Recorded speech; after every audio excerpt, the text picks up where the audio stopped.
Have you ever encountered a case, been involved in one, or contemplated a scenario where someone's choice of firearm style, ammunition type, or caliber was used against them in court? Now you're gonna witness many such incidents because the Supreme Court just announced home defense ammo could send people to jail. How does that implement? Let's find out.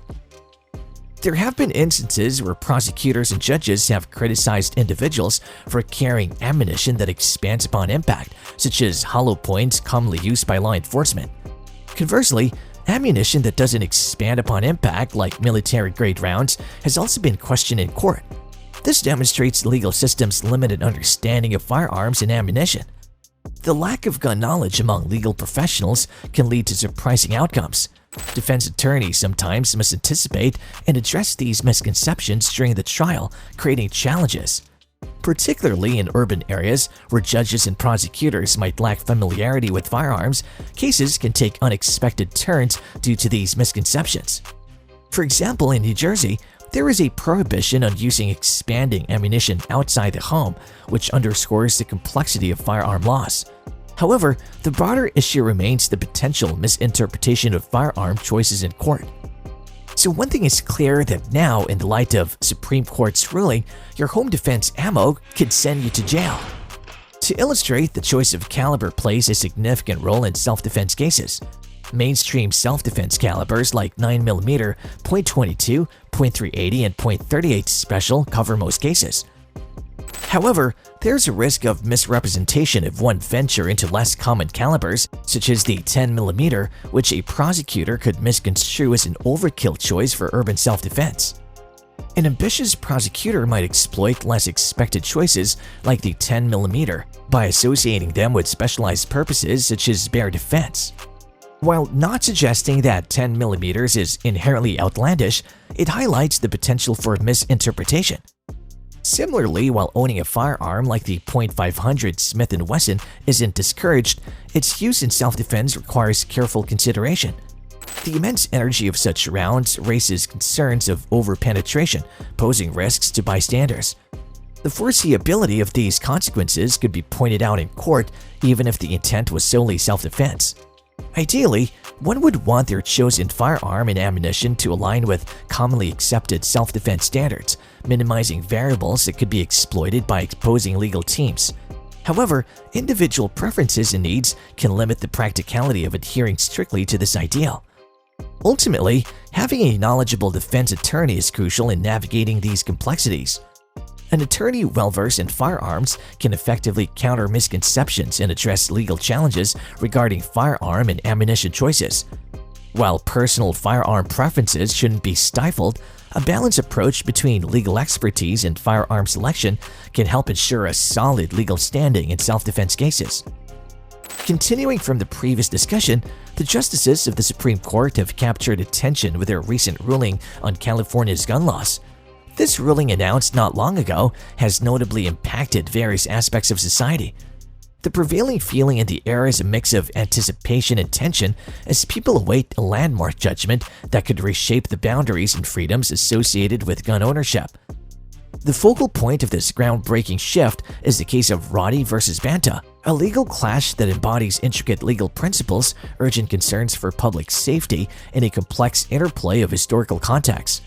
For almost 40 years now, California has steadfastly maintained its position against assault weapons through a comprehensive ban on these firearms. Instituted 3 decades ago, this prohibition specifically targeted weapons with the potential for widespread harm, aiming to prevent tragic incidents. The recent decision by the Supreme Court, however, is not merely a knee-jerk response to acts of violence. Instead, it represents a thoughtful and considered reaction to specific dangers that individuals and communities face.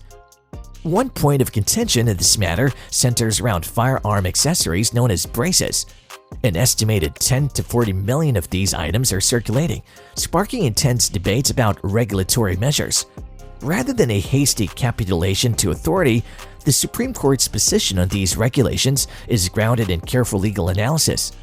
The judgment strives to strike a balance between 2 crucial interests, emphasizing that the decision is not solely motivated by the presence of danger. At the heart of the case, Roddy versus Banta, is Proposition 63, which imposed restrictions on the sale of ammunition.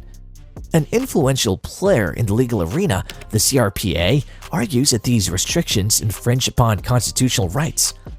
Drawing from the historical precedent set by the Heller case, the association strongly emphasizes protecting individual liberties while harnessing the role of firearms. Self-defense or murder? As we've already examined the Supreme Court's rulings on ammunition and weapon laws in the context of self-defense, it's essentially to highlight an event that has come to light. Home, a space meant for complete security and tranquility, should be inviolable. The idea of someone breaching the sanctum and making the narrator feel unsafe infuriates them.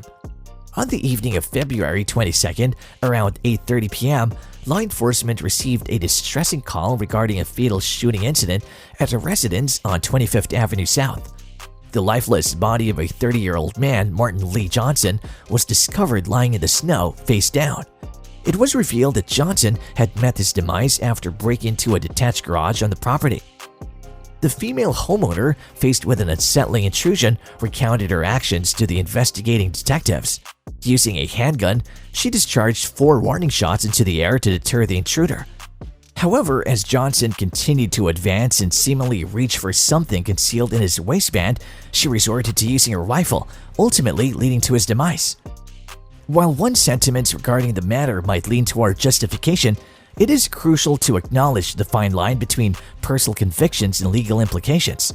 The Hennepin County Attorney's Office was responsible for scrutinizing the incident, aiming to determine whether the actions taken by the homeowner and her son could be deemed justified under the legal framework. Martin Lee Johnson, who lost his life, hailed from Minneapolis. According to the homeowner's account, he was classified as an intruder who posed a threat by reaching into his waistband. Legal deliberations now hinge upon whether, by the laws of Minnesota, the homeowner had an obligation to retreat in the face of danger. Unfortunately, she might find herself entangled in the intricate web of the legal system, navigating the unpredictable realm of self-defense laws. An observation shared by many is the uneven playing field that law-abiding gun owners encounter. Criminals meticulously plot their attacks, selecting the time, location, and method of assault. The weaponry they employ is chosen without any constraint, owing to their disregard for laws. In stark contrast, responsible gun owners are shackled by many restrictions, encumbered by ever-changing and often perplexing regulations. This disheartening reality is exemplified in various incidents across the nation. Take the case of Janet Allen from Philadelphia, whose life took an unforeseen turn during a routine traffic stop in New Jersey. While she demonstrated compliance by disclosing her firearm and presenting her concealed carry permit, she fell afoul of the state's laws due to the permit's invalidity. The system's convoluted nature further exacerbates the challenges legal gun owners face. Carrying the weight of these challenges, responsible gun owners might be driven to question the government's priorities. Instead of equipping citizens with tools to safeguard themselves, policymakers dedicate time to crafting intricate gun laws. These regulations often prove futile as criminals remain undeterred by such measures. Restrictions on magazine capacities, firearm ownership, and even accessories like rifle modifications demonstrate the government's misguided approach. The travails extend beyond legal and financial ramifications.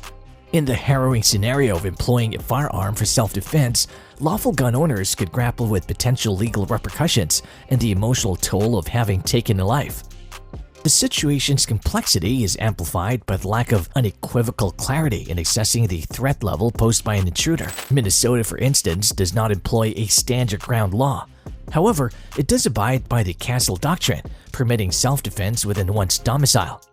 Yet, discerning the boundaries of this doctrine becomes crucial when the scenario involves areas beyond the immediate residence, such as a detached garage or yard.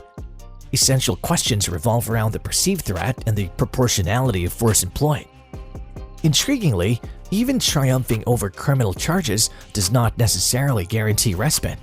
The specter of civil litigation looms as aggrieved parties might seek restitution through financial avenues.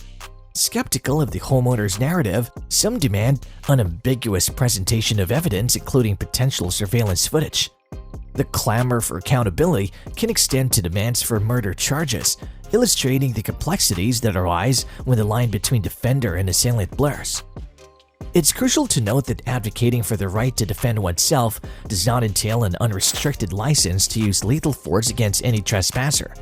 Instead, it underscores the need for a balanced legal framework that empowers citizens to safeguard their well-being without jeopardizing their freedom, financial stability, or mental well-being.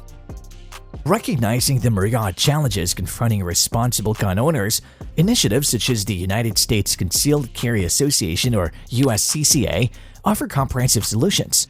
Beyond the spectrum of self-defense liability insurance, these associations provide access to extensive educational resources, state-specific firearm laws, and training opportunities. Such platforms foster a deeper understanding of the responsibilities and complexities associated with self-defense, empowering individuals to make informed decisions. Subscribe to this channel for more content about laws and crimes. Striking a harmonious balance between individual rights and societal order remains an ongoing challenge, underscoring the need for accessible education, resources, and support for those responsible for self-defense. Click on the video links for more news and announcement regarding gun laws.